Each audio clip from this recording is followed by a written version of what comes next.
మాజీ మంత్రి ఆదిమూలపు సురేష్ గారు మొట్టమొదటి నుంచి వైఎస్ఆర్ కాంగ్రెస్ పార్టీకి జగన్మోహన్ గారు విధేయులుగా ఉన్నారు.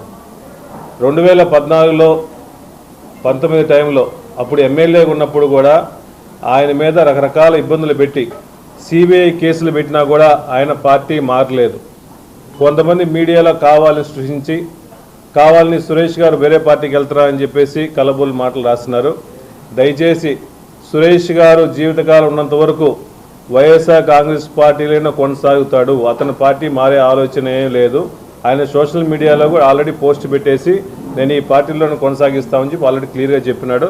ఆయనకి ఎటువంటి ఆలోచన లేదు. దయచేసి మీడియా వాళ్ళు కూడా ఒకరిద్దరు రాసిన వాళ్ళు కూడా మానేమని చెప్పి కోరుకుంటున్నాం. వాళ్ళు సృష్టించారు 2014-16 ఎమ్మెల్యే ఉన్నప్పుడే ప్రజలు పెట్టినా కూడా సిబిఐ కేసులు పెట్టినా కూడా ఆయన పోలేదు. ఏం అవసరం ఉంది?